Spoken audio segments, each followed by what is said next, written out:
दोस्तों, Michael Jackson कौन था ये मुझे आपको बताने की ज़रूरत नहीं है। इस वीडियो में मैं माइकल जैक्सन की पुरस्कार मौत के ऊपर बात करूंगा। मेरी कोशिश होगी कि कॉन्स्पिरेसी थ्योरीज के बजाय सिर्फ हकायक पर बात करूं, ताकि आपको सारी कहानी समझने में आसानी हो। दुनिया के मशहूर तरीन परफॉर्मर और किंग ऑफ पॉप कहलाए जाने वाले माइकल जैक्सन की मौत 25 जून 2009 को हुई थी। मौत की वजह प्रोपोफल नामी एक ड्रग का इंजेक्शन थी। माइकल जैक्सन के डॉक्टर कॉनराड मरे का कहना था कि वो पिछले 60 दिनों से मुसलसल माइकल जैक्सन को प्रोपोफल का इंजेक्शन लगा रहा था, क्योंकि माइकल जैक्सन को नींद ना आने का मसला था। इसी इंजेक्शन के ओवरडोज की वजह से माइकल जैक्सन की 50 साल की उम्र में मौत वाक़या हो गई। डॉक्टर कॉनराड मरे को गिरफ्तार कर लिया गया था और इसको 4 साल कैद की सज़ा हुई, लेकिन ये सिर्फ 2 साल ही जेल में गुजार कर बाहर आ गया। लेकिन दोस्तों, कहानी इतनी सिंपल नहीं है। इस बात में अब कोई शक नहीं है कि माइकल जैक्सन के मरने से पहले इसकी जान को किसी से सख्त खतरा था। माइकल जैक्सन को लगता था कि इसको कत्ल कर दिया जाएगा। 27 जून 2013 को माइकल जैक्सन के बड़े बेटे प्रिंस जैक्सन ने एक इंटरव्यू में बताया कि माइकल जैक्सन अक्सर फ़ोन पर किसी से बात करता था और फिर रोने लग जाता था और फिर अपने बेटे को कहता कि they are going to kill me, यानी वो लोग मुझे मार देंगे। माइकल जैक्सन किससे फ़ोन पर बात करता था ये मैं आपको वीडियो में आगे चलकर बताऊंगा। यही नहीं, बल्कि माइकल जैक्सन की 19 साला बेटी पेरिस जैक्सन ने पिछले साल ये दावा कर दिया था कि माइकल जैक्सन को बाकायदा कत्ल किया गया है और इस बात का इसकी पूरी फैमिली को पता है। इसका कहना था कि माइकल जैक्सन इसको अक्सर ये बताता था कि इसको जल्द ही मार दिया जाएगा। इसके अलावा हैरानकुन तौर पर अपनी मौत से सिर्फ कुछ हफ्ते पहले माइकल जैक्सन ने अपने एक इंतहाई करीबी दोस्त को 13 खत दिए थे, जिसमें इसने लिखा था कि कुछ लोग मुझे मारना चाहते हैं और मुझे अपनी जान की फिक्र हो रही है। माइकल जैक्सन का ये दोस्त, जो कि एक बिजनेसमैन है, उस वक्त माइकल जैक्सन के साथ ही मौजूद था और माइकल जैक्सन ने खुद इसको ये खत दिए थे। दोस्तों, ये सारी बातें इस चीज़ को साबित करती हैं कि माइकल जैक्सन की जान को किसी से शदीद खतरा था और इसको पता था कि इसको कत्ल कर दिया जाएगा। लेकिन खतरा किससे था, अब ये डिस्कस करते हैं। दोस्तों, ये बात बहुत कम लोग जानते हैं कि माइकल जैक्सन एक बिजनेसमैन भी था और यही इसकी ज़िंदगी का सबसे बड़ा मसला बन गया था। जब इसकी एल्बम थ्रिलर रिलीज़ हुई और बहुत ज़्यादा हिट हो गई तो माइकल जैक्सन दौलत से माला माल हो गया था। इसने उस वक्त सोचा कि इन पैसों को कहीं इन्वेस्ट करना चाहिए। ये दूसरे आर्टिस्ट की तरह अपनी उम्र का आखिरी हिस्सा गुर्बत में गुजारना नहीं चाहता था। माइकल जैक्सन ने ये सारे पैसे ATV म्यूज़िक पब्लिशिंग नामी एक कंपनी को ख़रीदने में लगा दिए।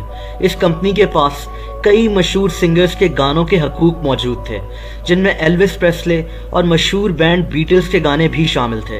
ये 4000 गानों का एक म्यूज़िक कैटलॉग था जो इंतहाई कीमती था और माइकल जैक्सन इन 4000 गानों का मालिक बन चुका था। किसी को भी अगर इन मशहूर गानों को कहीं भी इस्तेमाल करना था तो उसका फ़ायदा माइकल जैक्सन को होना था। 1984 में, यानी 1984 में, माइकल जैक्सन ने ATV म्यूज़िक पब्लिशिंग को $47.5 मिलियन में ख़रीदा, जो कि एक बहुत बड़ी रकम थी। इसने कुछ ही अरसे के बाद इन गानों से फ़ायदा भी उठाना शुरू कर दिया और बीटल्स का एक गाना रेवोल्यूशन मशहूर स्पोर्ट्स ब्रांड नाइकी को $5 लाख का बेच दिया, जो नाइकी ने अपने इश्तिहारों में इस्तेमाल करना था। माइकल जैक्सन म्यूज़िक इंडस्ट्री की एक ताकतवर शख्सियत बन चुका था, लेकिन इसके बाद माइकल जैक्सन ने कुछ ऐसा करना शुरू कर दिया जो म्यूज़िक इंडस्ट्री को कंट्रोल करने वाले ताकतवर लोगों को पसंद नहीं आया। माइकल जैक्सन ने कुछ सिंगर्स को उनके गानों के हकूक वापस करना शुरू कर दिए। इनमें ज़्यादातर ब्लैक सिंगर्स शामिल थे, क्योंकि माइकल जैक्सन को लगता था कि उस वक्त ब्लैक सिंगर्स को म्यूज़िक इंडस्ट्री में ऊपर आने नहीं दिया जाता था। इसके अलावा भी माइकल जैक्सन ने अपने ख़रीदे हुए म्यूज़िक कैटलॉग से कई ऐसे अच्छे काम करना शुरू कर दिए जो वेस्टर्न म्यूज़िक इंडस्ट्री को कंट्रोल करने वाली ताकत को पसंद नहीं आए। ये वो ताकत है जो तमाम आर्टिस्ट को अपने कंट्रोल में रखती है और इस ताकत को माइकल जैक्सन अपने कंट्रोल से अब निकलता हुआ दिखाई दे रहा था। दोस्तों, मैं किसी कॉन्स्पिरेसी थ्योरी पर बात नहीं करना चाहता, लेकिन अगर आप माइकल जैक्सन के मशहूर तरीन एल्बम डेंजरस के कवर को देखें तो आपको राइट साइड पर एक आंख बनी हुई नजर आएगी, जो कि दरअसल इल्यूमिनाटी का साइन है। ये आंख इस कवर पर क्या कर रही है ये मैं आप पर छोड़ता हूँ। बहरहाल आगे बढ़ते हैं। माइकल जैक्सन के लिए सब कुछ अच्छा चल रहा था, लेकिन फिर 1995 में सोनी म्यूज़िक नामी कंपनी ने माइकल जैक्सन से राब्ता किया